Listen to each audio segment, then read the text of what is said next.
Selamat datang di Puisiku Diari. Di tempat ini, kata berubah menjadi kisah, dan setiap kisah menyimpan rahasia yang tak semua orang berani dengar. Tentang mereka yang tak terlihat namun selalu mengintai. Selamat mendengarkan alur ceritanya.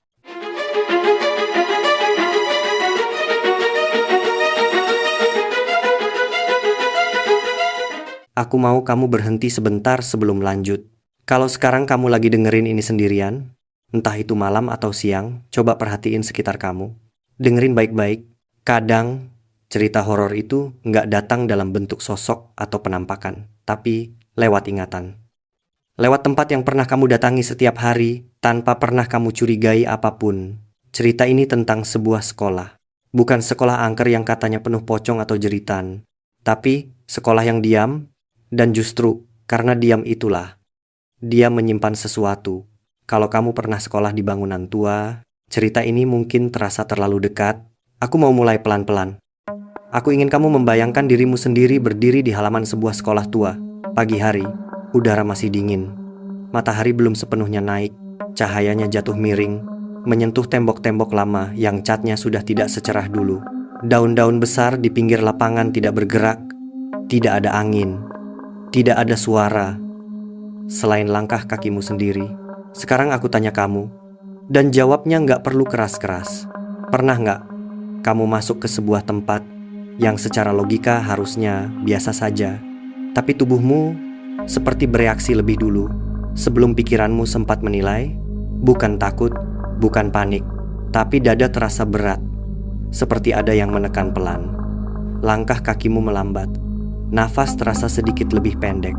Itu yang pertama kali aku rasakan waktu masuk SMA Negeri 1 Malang. Sebagai siswa baru, seharusnya perasaan yang muncul adalah bangga, senang, antusias. Sekolah ini bukan sekolah sembarangan. Namanya besar, prestasinya banyak. Orang tua bangga anaknya bisa masuk ke sini. Dan aku juga begitu. Sampai suatu hari, di minggu pertama sekolah, aku berjalan sedikit terlalu jauh ke bagian belakang. Bukan karena nyasar, tapi karena penasaran. Di sekolah sebesar itu, selalu ada sudut-sudut yang jarang dilewati, jalur yang tidak ramai, tempat yang tidak pernah masuk cerita brosur sekolah. Dan di sanalah aku melihat gedung itu. Gedung belakang, bangunannya tidak rusak, tidak terbengkalai, tidak ada kesan seram berlebihan seperti di film-film. Justru itulah yang membuatnya aneh. Gedung itu terlihat rapi, terawat, seperti masih digunakan. Tapi suasananya tidak. Jendelanya tinggi-tinggi, khas bangunan kolonial. Cat temboknya kusam, warnanya sulit ditebak, antara putih tua dan abu-abu yang sudah dimakan waktu. Aku berdiri beberapa meter dari pintu gedung itu, dan tanpa sadar, aku berhenti. Bukan karena ada larangan, tapi karena ada perasaan aneh yang muncul begitu saja. Seperti sedang berdiri terlalu lama di depan seseorang yang memperhatikanmu, tapi kamu tidak tahu dari mana arah tatapannya. Perasaan itu tidak langsung membuatku takut, lebih ke... Dan yang paling membuatku berpikir lama setelahnya adalah satu hal. Perasaan itu konsisten. Setiap kali aku melewati jalur itu di hari-hari berikutnya, sensasinya selalu sama. Langkah melambat, bahu terasa berat, dan keinginan untuk segera menjauh.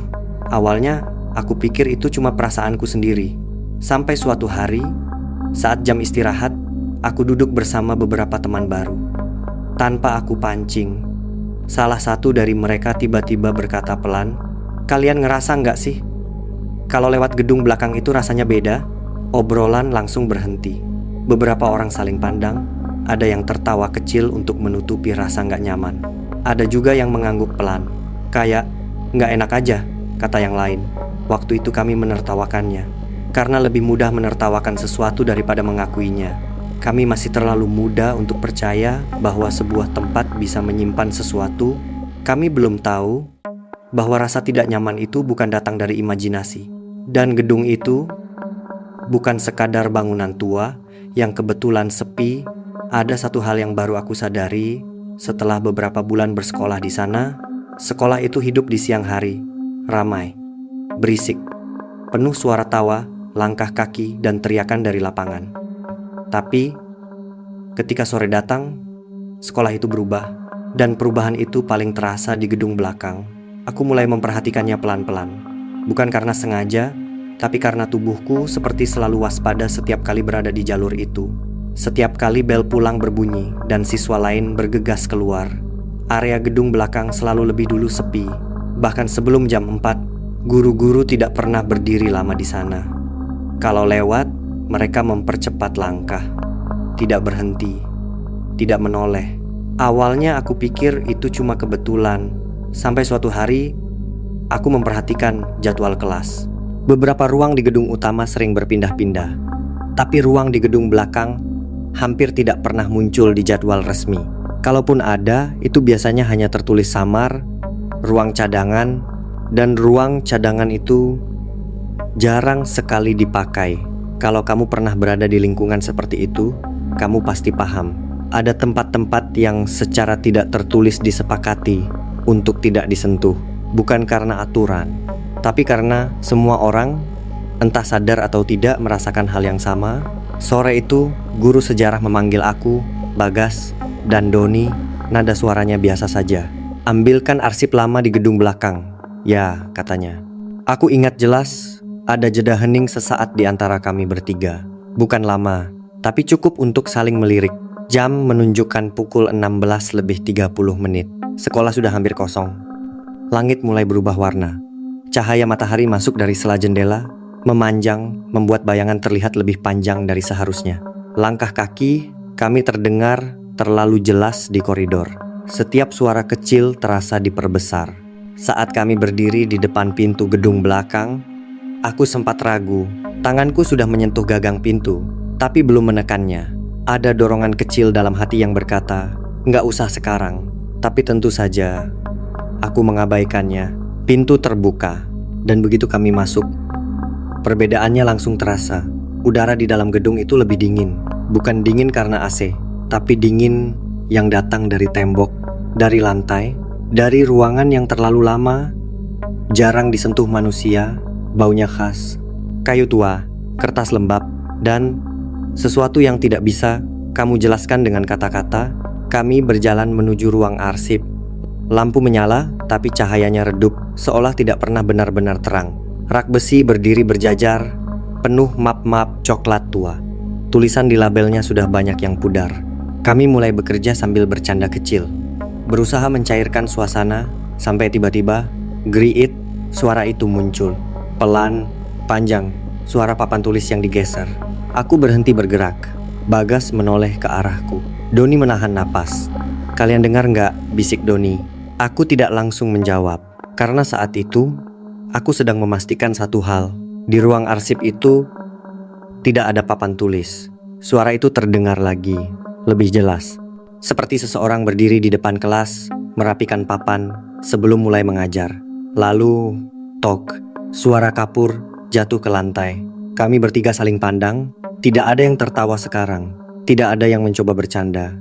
Dan tanpa perlu bicara, kami tahu satu hal yang sama. Kami seharusnya tidak berlama-lama di sana.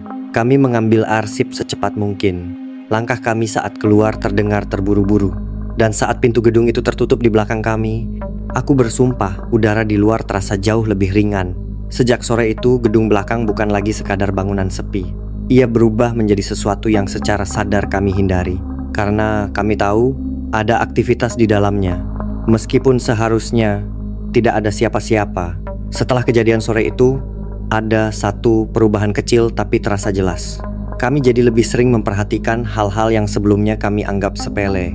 Suara langkah di koridor yang kosong, lampu yang menyala lebih lama di satu gedung, dan tentu saja sikap orang-orang yang sudah terlalu lama berada di sekolah itu, khususnya penjaga sekolah. Pak Slamet adalah salah satunya. Kalau kamu pernah sekolah di tempat yang sudah berdiri puluhan tahun, kamu pasti tahu tipe orang seperti beliau. Datang paling pagi, pulang paling malam, dan mengenal sekolah itu bukan cuma sebagai tempat kerja, tapi sebagai rumah kedua. Sore itu, setelah kami menyerahkan arsip ke guru sejarah, aku memberanikan diri menghampiri Pak Slamet. Beliau sedang duduk di pos kecil dekat gerbang samping, minum teh hangat dari gelas kaca yang sudah buram. Aku tidak langsung bercerita.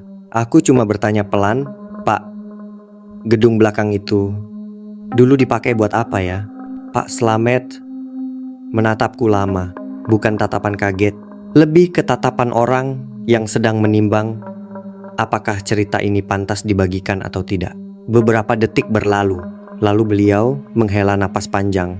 "Kalian habis dari sana ya?" katanya pelan. Aku tidak menjawab, tapi wajahku sudah cukup memberi jawaban. Pak Slamet meletakkan gelasnya, lalu menatap ke arah gedung belakang yang mulai tenggelam dalam bayangan sore. "Dari dulu, tempat itu memang beda," katanya. Aku menelan ludah. Beliau lalu mulai bercerita. "Dulu, jauh sebelum aku dan teman-temanku lahir, gedung belakang itu adalah ruang belajar aktif. Di sanalah beberapa mata pelajaran diajarkan dan ada satu guru yang sangat dikenal dan disiplin, tegas, dan tidak mengenal kompromi. Beliau adalah guru lama, mengajar sejak masa transisi, ketika sekolah ini masih sangat dipengaruhi sistem lama." Pak Slamet tidak menyebutkan namanya. Mungkin karena tidak ingin, atau mungkin yang jelas guru itu dikenal sangat serius dengan kelasnya, terlalu serius. Murid-murid takut, bukan hormat, tapi takut. Suatu sore, guru itu ditemukan meninggal sendirian di ruang kelas gedung belakang. Posisinya menghadap papan tulis. Pak Slamet berhenti bercerita sejenak. Aku menunggu.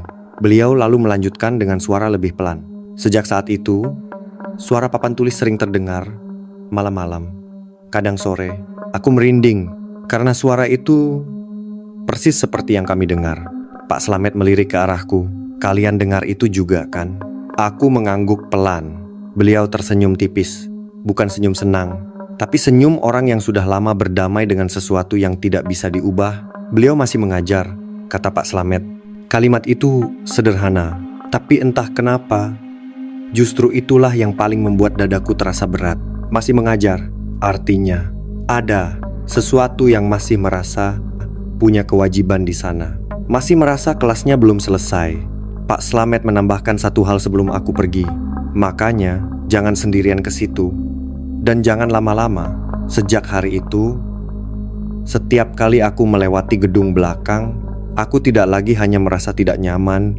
Aku merasa seperti sedang lewat di depan ruang kelas yang sedang berlangsung.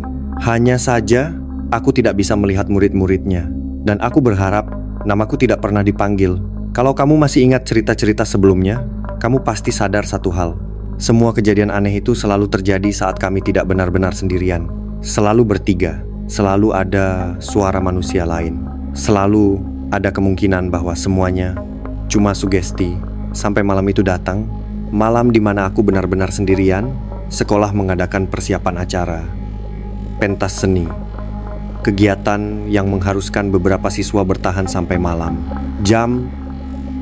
Area sekolah tidak sepenuhnya gelap, tapi juga tidak ramai. Lampu-lampu menyala di beberapa titik. Selebihnya dibiarkan temaram. Aku sedang membantu bagian perlengkapan. Awalnya biasa saja, sampai salah satu panitia menyadari ada kabel sound yang tertinggal. "Kayaknya ada di gudang belakang," katanya santai. Kalimat itu membuat dadaku langsung terasa berat. Gedung belakang, tempat yang sejak kejadian sore itu selalu kami hindari. Aku menoleh ke kanan, ke kiri. Tidak ada yang benar-benar ingin ke sana, dan entah kenapa, akhirnya aku yang mengangguk. Bukan karena berani, tapi karena tidak ingin terlihat takut. Langkahku menuju gedung belakang terasa lebih panjang dari biasanya. Malam membuat bangunan itu terlihat berbeda, lebih tinggi, lebih gelap, dan jauh lebih sunyi. Saat pintu gedung itu terbuka, suara engselnya menggema pelan. Udara dingin langsung menyambut, lebih dingin dari sore hari. Aku menyalakan lampu. Cahaya kuning menyala, tapi tidak pernah benar-benar mengusir bayangan. Setiap sudut terlihat seperti menyimpan sesuatu. Aku berjalan menuju ruang yang biasa dipakai menyimpan perlengkapan. Langkah kakiku menggema sendiri, terlalu jelas, terlalu sendirian. Aku menemukan kabel itu lebih cepat dari yang aku kira. Aku menghela napas lega, dan tepat saat aku berbalik badan, aku mendengarnya. Suara kapur, bukan jatuh, tapi menulis, pelan, berderit, seperti seseorang menekan kapur ke papan tulis dengan sengaja. Aku membeku. Tanganku mencengkeram kabel, napas terasa berat. Aku mencoba berpikir logis. Mungkin suara dari luar, mungkin imajinasiku. Tapi suara itu terus berlanjut. Satu goresan, lalu berhenti. Lalu satu goresan lagi. Aku menoleh perlahan ke arah ruang kelas lama. Lampunya menyala, padahal aku tidak menyalakan lampu di sana. Langkah kakiku bergerak, tanpa benar-benar aku perintahkan. Aku berdiri di ambang pintu, dan di sanalah aku melihat papan tulis itu. Tidak ada siapa-siapa di depan kelas. Tidak ada bayangan guru. Tidak ada murid. Tapi papan tulis itu sudah terisi tulisan. Huruf besar, rapi, tegas, seperti ditulis oleh seseorang yang terbiasa memberi perintah. Diam dan duduk. Aku mundur satu langkah. Jantungku berdegup terlalu keras. Aku ingin lari, tapi kakiku terasa berat, seolah lantai menahannya. Dan saat itulah aku mendengar suara lain. Suara kursi, seperti ditarik pelan. Aku tidak berani menoleh. Aku tidak ingin tahu dari mana suara itu berasal. Dalam detik itu aku sadar satu hal. Aku tidak sedang diteror. Aku sedang diajar, diperlakukan seperti murid yang terlambat masuk kelas. Aku tidak ingat bagaimana caraku keluar dari gedung itu. Yang aku ingat hanyalah lampu-lampu yang terasa terlalu terang di luar, dan tubuhku yang gemetar tanpa bisa dikendalikan. Sejak malam itu, aku tidak pernah lagi meremehkan rasa tidak nyaman. Karena kadang, rasa itu adalah peringatan. Dan malam itu, aku tahu pasti ada sesuatu di gedung belakang yang masih menjalankan perannya. Dan ia tidak suka diganggu. Waktu berlalu seperti seharusnya. Aku lulus dari sekolah itu. Seragam abu-abu aku simpan rapi. Sepatu hitam yang dulu sering aku pakai sudah lama diganti. Hidup bergerak maju. Seperti yang selalu kita lakukan ketika meninggalkan satu fase dan masuk ke fase berikutnya. Kuliah, kerja, rutinitas baru. Dan perlahan, SMA Negeri 1 Malang berubah jadi sekadar kenangan. Atau setidaknya, itu yang aku pikirkan sampai aku mulai bermimpi. Awalnya jarang, sekali dua kali dalam setahun. Mimpinya selalu sama. Aku berdiri di depan gedung belakang. Suasananya selalu sore menjelang malam. Langit abu-abu. Tidak hujan, tapi juga tidak cerah. Sekolah itu kosong. Terlalu kosong. Aku melangkah masuk. Koridor panjang, lampu menyala satu-satu, tapi cahayanya redup. Dan di ujung koridor itu ada ruang kelas. Pintu terbuka. Aku masuk. Dan seperti mimpi pada umumnya, kakiku melangkah tanpa benar-benar bisa aku hentikan.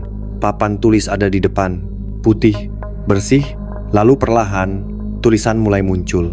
Bukan ditulis, tapi muncul begitu saja. Huruf besar, tegas.